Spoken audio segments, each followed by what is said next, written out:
up second down. Well, the person carrying the ball is always the easy target when things aren't going so well. But I think it's a combination with the Chargers. They've got to get the offensive line going in order to improve those numbers from last year. They weren't very good running it, partner. No, they were bottom of the AFC, second to last in the entire NFL.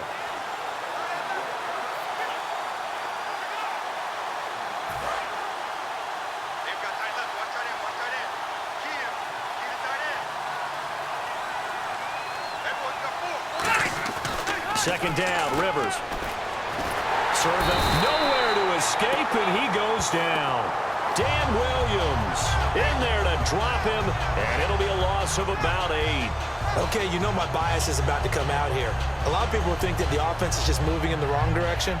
I'd say they're moving in the right direction because the defense is pushing them back. Former defensive guy. Now, as a quarterback, third and long, you really got to rally the troops here, don't you? Yeah, you do in a big way. And what else do you have to look out for? More pressure coming at you because it seems to be working pretty well. Yeah, I don't think this is the script they had in mind for their opening drive. This is third and long. From the shotgun, it's Rivers. And that one drops incomplete as he got popped as he was throwing it. Well, he bounced up after taking a sack and took a shot downfield. I think a lot of us thought maybe he'd run draw in that situation. Instead, tried to get all back in one play. Yeah, third and long, thought he needed the deep pass, couldn't connect it. Maybe he was hoping for a penalty downfield to give him the yardage they needed.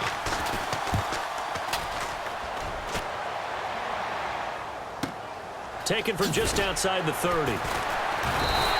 It'll be a 51-yard punt that time. And possession will switch hands, first and 10.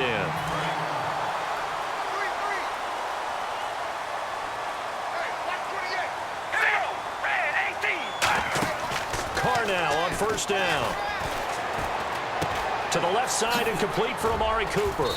And he'll get up to the 43-yard line. That throw good for 4. It's second down.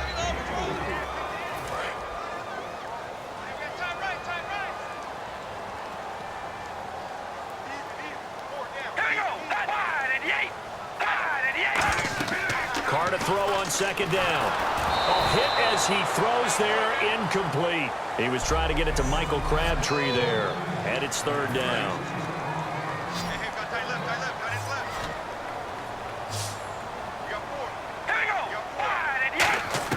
Throwing his Carr on third down. Dumps off to Halou. It'll be a 3-yard gain, and that's going to bring up a fourth down. On fourth down, here's the Raider punter Marquette King to kick it away. Partner, I think that completion takes the definition of dink and dunk to a different level, doesn't it? It does, and the defense was right there, kind of played into their hands. And he gets it away, a directional kick going toward the sideline. The Chargers offense gets set. They head back onto the field. And a 3-and-out on that first drive. We'll see if they can do better here. They should have a better opportunity because the nerves should be settled now. That first series, everybody goes out with a little extra emotion. So now they get a chance to go back out and say, okay, now we're into the game. Let's go play and play as best we can. You almost get a mulligan then on that first drive? Sometimes it absolutely serves you out that way. You get a second opportunity. Nothing big happened. But then again, you didn't commit any mistakes either. Off you go. They tried to run the counter, just that the defense wasn't fooled. And when they're not fooled, you see the end result. Because what you're doing there, you mentioned the counter.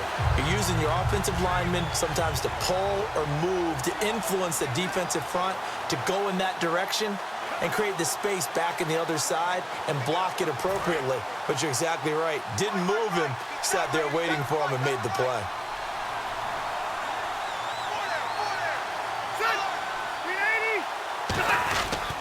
This is Gordon as they go to him again. And he went nowhere. He'll lose yardage back to the 29.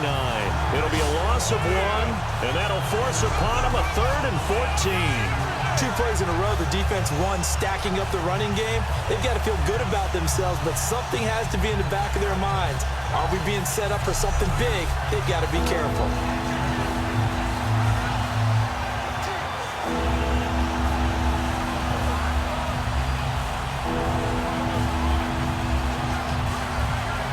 Third down, still 14 yards left.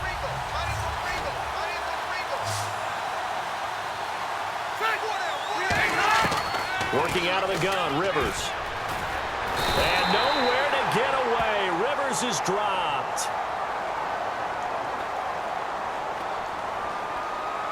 Personal foul, roughing the passer, defense.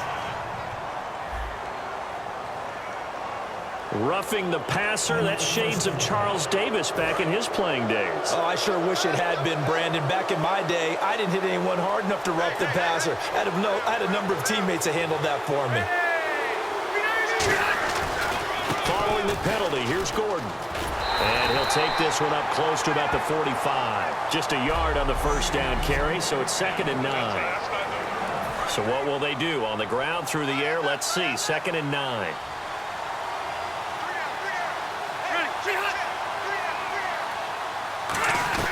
They'll run it now out of the gun. Fighting him off. Just ran right through the trash. And he'll be taken down across the 50 at the 45 in enemy territory. Absolutely love the run right there. This guy's known for his quickness, but also for his speed. And he's able to get to the second level almost before you blink if you give him any type of blocking. Always talk about slot receivers, and they're usually known as quicker than fast. In this case, we've got a guy who's quick and fast, and he used it to great advantage.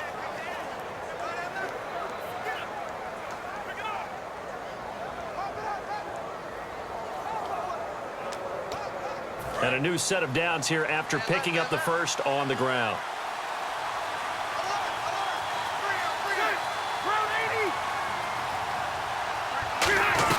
They'll run it now out of the gun. And he's going to fight his way forward here for a modest gain. And give him 4 yards there. It'll be 2nd and 6. Not a run that you're going to write home about, but still a good first down run. That's what an offense calls staying on schedule.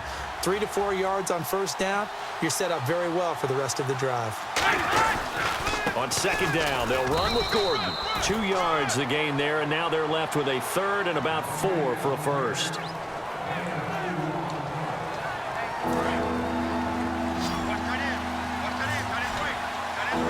An extra defensive back in the game now here for 3rd and 4. Back now to begin the second quarter with Charles Davis, Brandon Gaudin. It's the Chargers here with a football. They'll come up on a 3rd and 4 here to start things out. From the gun, Rivers. This is Johnson. He's got it. And he's able to pick up the first before he's taken down at the 27. A little football 101 there. You just see the receiver try to run down the defender, meaning he goes right at him and really trying to move him a little bit towards the center of the field so he can put his foot in the ground and break to the out, to the sideline, and make a catch.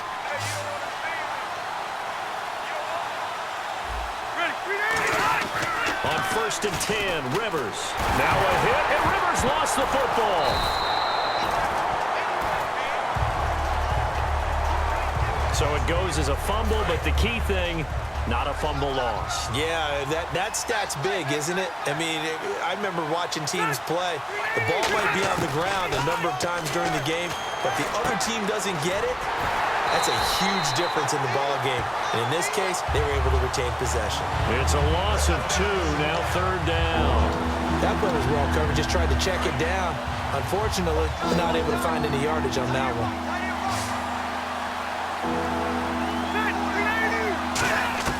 Third and long for Rivers. He's got time in the pocket. And this is going to be incomplete. Antonio Gates, the veteran tight end, was the intended receiver. And now it's 4th down. So now on 4th down, on comes Josh Lambo and the field goal unit for the Chargers. From the left hash, this from 53 yards out. That's running out of steam, and it won't get there. He left it just short, no good, and this will remain a scoreless game. Well, this winds up an empty possession. Everything looked okay. He just never got the ball on target. And knowing him, he'll be disappointed with that effort. On 1st down, Carr. It's caught by Clive Walford. It's a pickup of 14 there. Good enough for an Oakland 1st down. And the game just keeps evolving. Big guys running those corner routes, so difficult to cover. Carr now on 1st down. Oh, the ball comes out on the hit, but they'll say it's incomplete. The good signal callers would never go back in the huddle and play the blame game because they need those guys to protect him. But on that last one, his offensive line, they lost their leverage very quickly, and that's why they were able to get to him and hit him as he tried to throw the football and force an incompletion. You can't bring him down.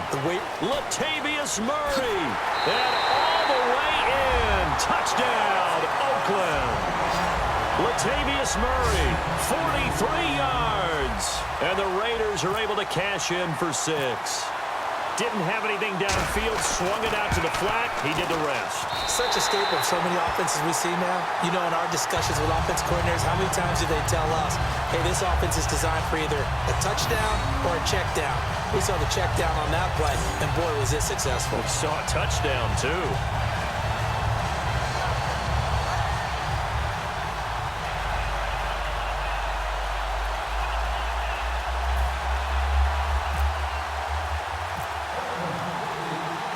Now Janikowski following the score. He'll boot this one away. This fielded a few yards into the end zone. And the decision to bring it out is going to cost him about 7 yards all told as he's taken down back shy of the 20. And now San Diego getting set to go. Now they had compiled a pretty long drive last time. Unfortunately, though, it ended with no points after the missed field goal. And that can hurt the psyche of a team because as they drove downfield, you know you're never supposed to count points in your mind until they go up on the board. Well, let's face it, we've been there. We've seen teams before. They were counting on those points. They didn't get them. Can they come back now, start over again, and grind it out?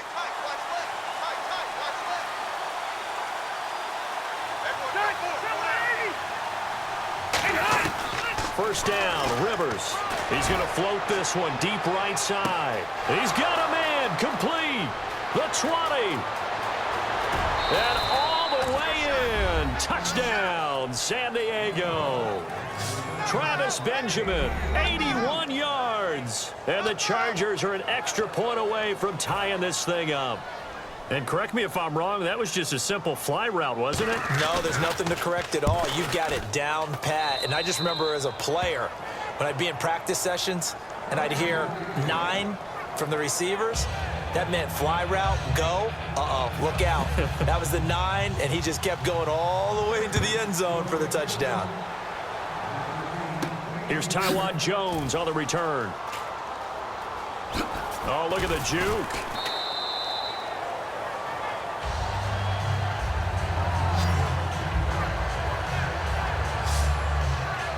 The Raiders offense now, they trot back out, and that recipe on their last drive that resulted in a touchdown looked pretty good, so they'll be hoping to do that once more. And it takes me back to when we sat with the offensive coordinator and the head coach. They felt pretty good about their game plan and thought there were some holes in the defense, and they exploited them the last time out. Let's see if they can come back and put together a similar drive. And we'll see if they can do just that. CD, wanted to get your thoughts just on the landscape of the offseason for each of these teams. Super Bowl in the rearview mirror, but so much going on. People look at the draft a lot, but there's a lot more that goes into the offseason for these front offices, is there not? It certainly is, and even before we get to the draft, you start with the combine. You know, that's held in Indianapolis every year, and you have about 350 of the top prospects coming together to get their physicals and interviews and on-field performance, and all that'll get evaluated along with their game tape. And then you've got the free agents, all right? That starts, I believe, in early March, where now the free agents can start moving around to different teams. So your team's starting to take a little bit of shape there, free agency, because then the draft's coming up. You're trying to put your team together with new draft picks, have everyone start to move in one direction. And then you have the OTAs and minicamps. We get to see them on the field for the first time, and we start to get a better idea of how these teams are going to look when the fall begins. And now on 4th and 1, it's a fake. Wide open receiver complete. Whoa, it's still down the numbers. There he goes. And